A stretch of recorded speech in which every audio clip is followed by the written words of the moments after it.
Hai guys, Shalom. Waduh. Berisik banget ya.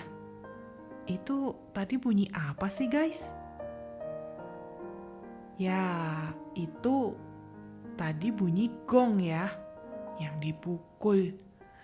Berisik banget gak sih guys? Annoying banget ya. Nah guys, sadar gak sih guys? Kita sebagai pengikut Kristus, kalau nggak punya kasih, kita sama kayak si gong tadi loh. Berarti kita annoying banget ya di hadapan Tuhan.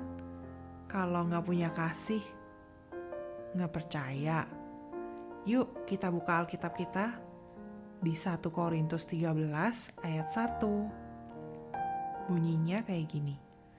Sekalipun aku dapat berkata-kata dengan semua bahasa manusia dan bahasa malaikat, tetapi jika aku tidak mempunyai kasih, aku sama dengan gong yang berkumandang dan canang yang gemerincing. Tuh guys, Alkitab aja bilang kayak gitu. Jadi ingat ya, ada peribahasa yang bilang, tong kosong nyaring bunyinya. Ternyata bener ya guys ya. Ayat itu tuh sama kayak peribahasa itu. Jadi sama aja kayak kita tuh kalau nggak punya kasih, kayak no action talk only gitu, NATO. Banyak bicara tapi nggak ada tindakannya sama sekali. Oke, sekarang yuk kita sama-sama belajar ya, apa kasih itu dan bagaimana sih kasih yang Tuhan ajarkan. Nah guys, di Alkitab bilang nih ya, kalau kasih itu sabar, kasih itu murah hati, ia tidak cemburu, ia tidak memegahkan diri dan tidak sombong, ia tidak melakukan yang tidak sopan dan tidak mencari keuntungan diri sendiri. Ia tidak pemarah dan tidak menyimpan kesalahan orang lain. Ia tidak bersukacita karena ketidakadilan, tetapi ia bersukacita karena kebenaran. Ia menutupi segala sesuatu, percaya segala sesuatu, mengharapkan segala sesuatu, sabar menanggung segala sesuatu. Nah guys, artinya kasih itu bukan melulu soal self-centered guys. Bukan cari keuntungan diri sendiri, tapi God's center.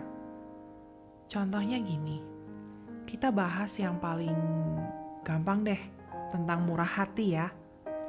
Nah, kita harus bantu orang-orang yang lagi kesusahan, kelaparan, kekurangan. Dengan kasih mereka bantuan, contohnya kayak kasih mereka sembako, nasi bungkus, ya berbagai macam lainnya lah yang bisa untuk membantu mereka. Semua itu harus kita lakuin dengan tulus loh, tanpa mengharapkan apapun. Jangan kita membantu tapi dalam hati ada pikiran pengen dapat pengakuan dari orang lain, atau pengen dianggap dermawan, atau juga membantu karena kewajiban aja. Ya, yang penting gue bantulah, dah selesai gitu aja, yang penting bantu, titik. Nah, yang lebih parah lagi apalagi kalau kita ikut-ikutan ngebantu karena lagi ngetren, biar viral gitu. Nah, itu salah guys. Itu bukan kasih. Di balik kasih itu ada pengorbanan, ada kerelaan, ada ketulusan. Jadi kasih itu gak menuntut balasan guys. Dan gak didasari dengan keuntungan diri sendiri, tapi didasari oleh belas kasihan itu sendiri. Seperti kasih Bapa kepada kita. Dia menyelamatkan kita dengan mengorbankan anaknya Yesus. Dan Yesus pun penuh kerelaan dalam menjalani kehendak Bapa, supaya kita semua bebas dari hukuman dosa yaitu kebinasaan. Dan supaya agar kita memiliki kehidupan kekal. Nah, karena kita sudah terlebih dahulu dikasihi Allah, jadi sebagai anak Allah atau pengikut Kristus ya otomatis pasti lakuin kasih guys. Udah kayak nature-nya gitu loh. Jangan lakuin kasih karena kewajiban, tapi karena memang itu nature-nya atau memang itu sifatnya anak-anak Tuhan. Kayak gini nih ibaratnya nih ya, kayak es. Sifatnya apa? Dingin kan? Gak mungkin es sifatnya panas. Terus kalau api, sifat nature-nya apa? Panas kan? Gak mungkin sebaliknya dia menjadi dingin. Tidak mungkin. Nah, kayak gitulah kita nih sebagai anak-anak Tuhan. Ya kita otomatis sifatnya ya kasih. Gitu guys. Kalau kita gak punya kasih, itu jahat banget sih di hadapan Tuhan. Dan semua yang kita lakuin ini sia-sia otomatis.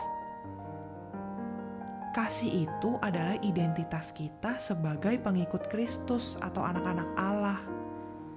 Ingat ya guys, Allah itu sendiri adalah kasih. So, jangan mau ya jadi gong yang asal bunyi dan bunyinya nggak berguna. Tapi milikilah kasih Bapa dan pancarkan kasih itu.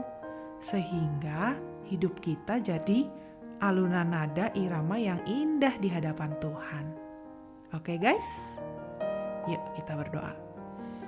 Bapa di surga, kami mengucap syukur untuk hari ini kami bisa belajar untuk tahu apa itu kasih yang Engkau kehendaki. Kami mau ya Bapa untuk selalu memancarkan kasih kepada orang-orang di sekitar kami.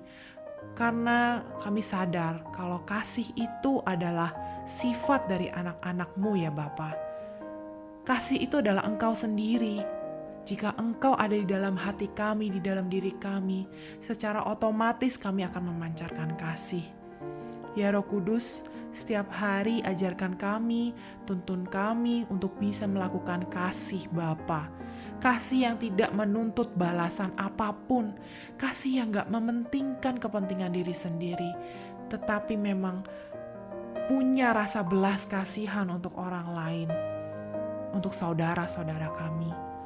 Terima kasih ya Bapa untuk pelajaran, untuk renungan pada hari ini.